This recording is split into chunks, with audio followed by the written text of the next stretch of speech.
we've had a team meeting. We had one yesterday to kind of kick off the week and get a feel for, what's going on. And everybody's kind of in different parts of the country right now to really understand, the toll of what's going on. And I think the conclusion we came to is obviously there's injustice in this world right now, and people are hurting.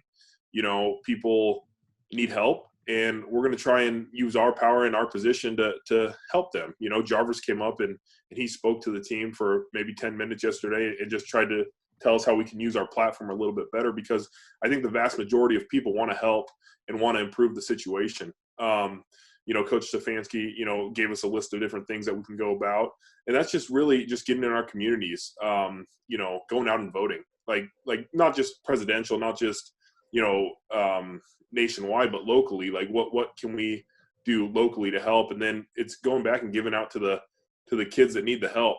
I think hate is really truly taught, throughout the world. And if you can get to younger kids and grow and show that, like, everybody in this is, we're in this together. Like, this is our one world, and we can grow and be the best people and treat people with respect. Like, that's where we kind of got to start. You got to start down low. I know the NFL is having a players coalition that is going to go and try and meet and discuss some of the things to do. So we're taking those steps, and we're trying to see, where that goes from there. I know right now it's highlighted, but I think to truly make a difference, we have to, continue to push this dialogue past just this week or this month, and continue to try and fix the issues. Thank you, Joel. All right. Thank you, Tom. Tony Zarella, you have our next question. Hey, Joel, how you doing? Hope you and your family are safe. Sports, first of all, sports leaders have always been able to enact social change. So I'm not a shut up and dribble guy. I think that you guys, whenever you speak out, it means so much to people. But you live in this world where you all meet at the facility, and then you go your different ways. I mean, what's the gauge you have of what the climate is in your room and some of your black teammates and what they go through in life, if I can ask you that? Yeah, it's different. Like you said, we're from different parts of life, different parts of the country. When you're in the facility, you get a better understanding. But right now, I'm in Ohio, and I, go home and I'm with my wife and my daughter, and that's kind of the life I see. But you discuss with them, you try and listen to them and really understand where they're going. Some of my best friends in life, I've been through some really, really tough situations, with law enforcement or just in general. And you try and listen and understand where they're going to. I think people are hurting, though. I think there's a real hurt and a real cry for help, and they want people to listen to them and understand where they're coming from. And I think that's the biggest thing is they don't want to start an argument, and they don't want to start a crazy discussion about it. They want to listen, and they want you to truly accept what is going on, and then kind of see where we can go from there. You could tell Jarvis was emotional when he spoke with the team yesterday. Just he wanted change, and he wanted to be part of it and really try and help the movement. All right. Thank you, Tony. Marla, you have the next question. If you could make sure you're unmuted on your side, please. Thank you. You're all set. Okay. Joel, just on that, was there something that Coach Stefanski or Jarvis or anyone said in the meeting that you took to heart, like, I can really do something you could do personally that kind of struck a chord with you? I think the main thing is we have all these I think people in general have determined thoughts about certain situations. And if you go on Twitter today, just in general, you see arguments under every post, every comment. And a lot of the times you're not changing people's opinion on that. People, it's like the kid in class that raises his hand while the teacher is speaking and doesn't listen to what the teacher's saying and then ask a question that she already went over. We're all ready to talk and all ready to give our opinion on things, when in reality we just need to listen at some points. I think that's a tough thing for people to do, because people want to be helpful and people want to contribute to the conversation. But right now, a lot of the time is, what can we do to listen? And then because again, no one has the complete answer, or there would be no racism in our country. If someone had the answer to it, it's been here for hundreds of years, and we have to find a way to get rid of it. But right now, I think we're in a listening stage and truly trying to understand, where our brothers are coming from. And then from that stage, if we make a group decision or thing to kind of move our next step, then that's where we'll go from there. But right now, I think it's just listening and truly understanding, the pain that some of our teammates have been through. Thanks. Our next question is from Jeff Shadell. Jeff, you're up. Hey, Joel, if I could switch this to football for just a moment. I don't know how many offensive line coaches you've been through, but I know this is another new one. So how do you wash out what you've been taught before, and now you're with this new program? Yeah, it's been quite a few. I've been around the block with O-line coaches, but I truly think, so far Coach Callahan's, I haven't been hands-on with him, but from our Zoom meetings and our conference calls in that sense, he truly understands how to play in the NFL. And you look at his pedigree of guys that he's coached. But the great part about being with a lot of O-line coaches is you take different details from each of their, abilities to coach. So if one coach was teaching me something and that works for me, I can still use that. Most NFL coaches have an understanding that guys are kind of where they're at, athletically or skill wise, and the talents they've already, accumulated over their careers. And then he's just going to help hone those different things. So I don't think it's really necessarily forgetting things that I've been taught in the past, but just trying to understand what Coach Callahan wants and implementing a few of those tools into my tool belt. All right. Thank you, Jeff. Our next question is from Scott Petrick. Scott, your line's open. Hey, Joel. Hey, what were your impressions of Jedrick? Like, did you know about him before the draft, or how much did you know? What have you learned about him in these meetings, and how can you develop any chemistry as far as he's going to be the guy next to you when you're hundreds of miles apart? Right. So I didn't know too much. I kind of, the big four tackles that everybody had been talking about were kind of on my radar. I had seen them and kind of reached out to my agent and stuff to just kind of get his opinion on each of the guys. But once we drafted him, I dug a little bit deeper into the research, and just from everything I've heard, he's just a hardworking guy that loves to play the game of football, and he's going to try and do everything possible to, put us in the best position to win. And that's really all you can ask from a rookie. If he's going to come in and listen and be coachable and work hard, that's what you can ask from day one. We've had these Zoom conference calls with him, and so far he's been in tune to those. You don't get as much interaction, on-field interaction as you would in a normal off season, but from those he's been dialed in, and everything I've done, texting him and talking to him, he seems like he's ready to work, and that's really all you can ask in that, and that's all you can learn. Once we get under the same roof and we can practice together, then we'll learn a lot more. But right now, it's been a true positive. Thanks. Thank you, Scott. All right, Tony Grossi, we're going to you next. If you make sure it's unmuted on your side. Thank you. Hi, Joel. Hey, one of the reputation talking points of Callahan that I heard was that he was very physically demanding of his team, his players, offensive linemen. And we all know there are different ways to coach, so I'm not saying that's good or bad. But when you learned that Callahan was going to be your new position coach, did you gather input and from other team players? And how do you feel about a physically demanding coach at your position? Yeah, so I think I found out about him when I was at the Pro Bowl, actually, which worked out because I talked to Travis Frederick. I talked to Austin Ryder, who was a guy that got coached by him when he was younger, and just tried to reach out to as many guys as I possibly could to really see, what's this guy all about, because you hear good things about him. I talked to him at the Combine, and all of them loved him. I mean, they loved him. They did say that, hard work is part of it, but I think that's like the bare minimum. You come to the NFL, you're ready to work hard. I think he does have a lot of drills, and I think he has a lot of knowledge of the game, but all those things are working to make you a better player. I think he also understands guys are older guys, guys that are in year, 9, 10, 11, 12 can't quite do as much as some of the younger guys out on the field. And I think he has an understanding of that. He's also been a head coach a few times, so he understands where that's coming from. But all the things I've heard is he's going to work with you. He's going to put you in the best position to be successful. And that's all you can ask. I mean, we're in the NFL, we're here to work, and that's kind of the main thing. If you're not ready to work, if you're not ready to put in that time and the demand on your body, then you're not in the right sport. So from that perspective, I think we're all ready to attack it, and I think he'll understand if we need some time or 1 day or 2 days. We need to pull back a little bit, but I think we're excited, ready, and ready to get to work with him. Okay, thank you. Thank you, Tony. We're going back to Tom Withers. Tom. Hey, Joel, I know it's been challenging, but how productive has the virtual off-season program been? And whatever you're not able to accomplish, how much more crucial does that make what you guys have to do in training camp?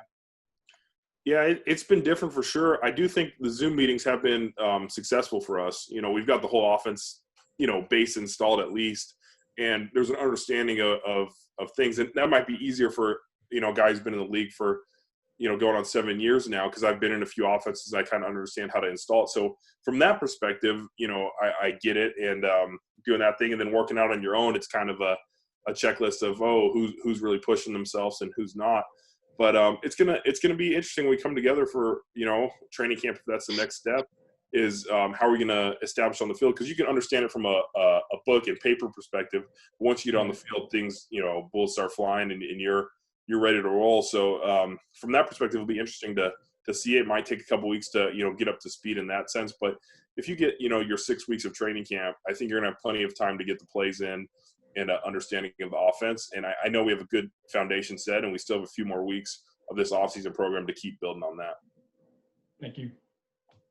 Thank you, Tom. Scott Petrick, back to you. You could unmute on your side, please. Thanks. Didn't used to do that. Hey, Joel, with the coronavirus, how concerned are you about the conditions that will be in place when you come back? How much do you and your wife kind of talk about that? And do you think you'll be back on time? The season will start on time. Yeah, as far as like on time, I'm not sure. I haven't been in those discussions with the owners and the Players Association and things of that nature. So I'm not sure about on time. I know they're trying to get other leagues started, and I think if other leagues do get started up, that'll probably be a good sign for football to start on time. And then, for the coronavirus, like obviously it's a real threat. People are dying from that, and people are getting sick. Not usually in the demographic of football age players, but again, it's a spread. You never want to see your grandparents or friends or older people or people with compromised immune systems getting this. So how are we going to be able to control the spread of it? Obviously, I don't think we want any of the players to have to be like away from their families and stuff during this time. You want to be together, and me and my wife have discussed it. Like there's risks, going in and being around the guys, but I think they are working hard to try and limit those risks. Limit our time in the building, limit our time around each other during mealtime, and all those things that would us gathering together as much as possible. A lot of testing and stuff of that nature. Personally, you never want to be like, I'm going to take this risk to play, but we do take a risk playing football as well. So there's give and take on each topic, and it's something they're still working through. I think that's why there's no definite answer of when we're going to be back, because there's so many different check marks on the list to go off before we can make definite decisions. If and when the league and the union come together with these are the set of rules we're going to play with, do you think you'll be comfortable enough to show up and do whatever they decide agree upon? Yeah, I think if the NFLPA agrees on it and the owners agree on it, I think it'll be a good set of rules and mandates, and we'll see how it works. Again, like you don't know where this is going to go in a month and 2 months and 2 weeks. We really don't know what's happening with it. But I think if the NFLPA agrees on it and the NFL agrees on it, then I'll be there. I'll be ready to work. Thanks. Thank you, Scott. Next, we're going to go to Nate Ulrich. Nate, you're open. Hey, Joel. I have a couple questions, one football and one, more important than football.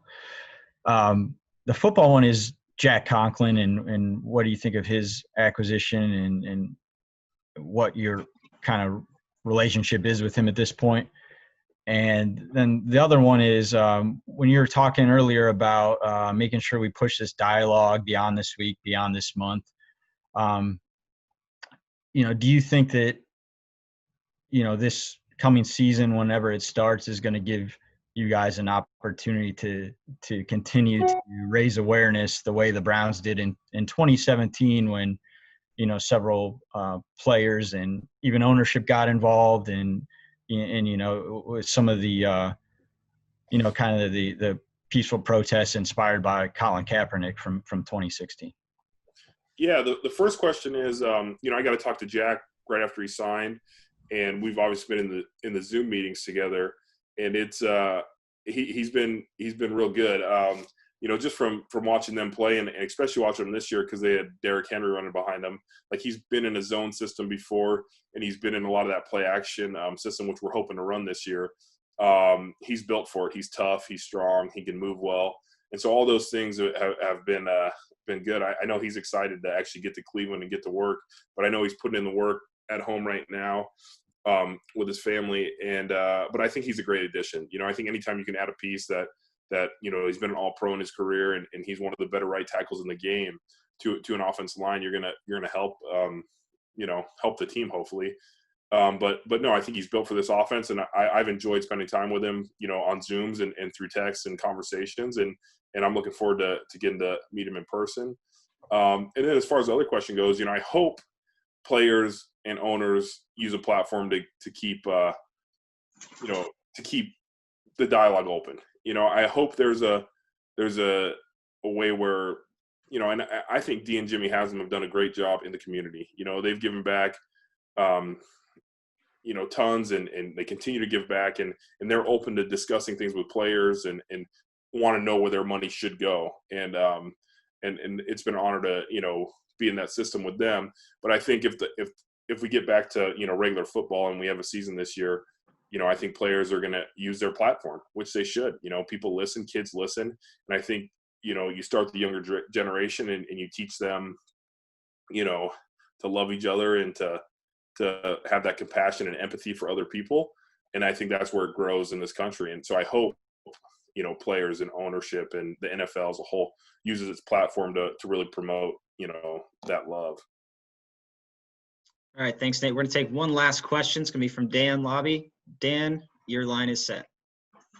Thanks, Rob. Hey, Joel. A lot of when people talk about this scheme that Coach Stefanski wants to put in, they kind of compare it to what Kyle Shanahan does in San Francisco.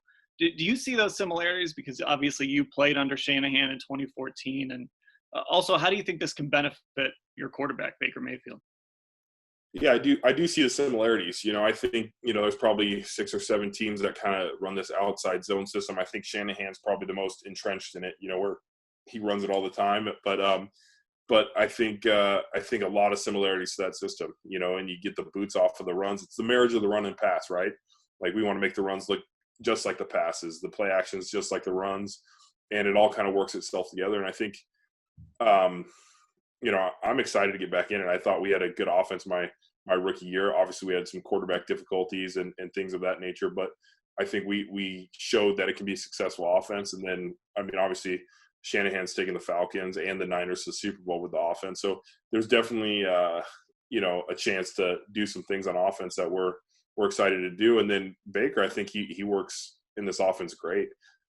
He's going to be able to sell those runs and set up in the pocket. And it's not just drop back passing 50 times a game, which is a benefit to the O-line too. If you can sell the run and play action and boot and run keepers off the run game, it's going to give Baker another second or two to have guys get open and run routes. And I think you've seen that with the big shots that, a team like the Niners, a team like Minnesota took last year, where they have these guys, Diggs and Thielen and George Kittle, all these guys running, down the field open because they're so worried about stopping the run.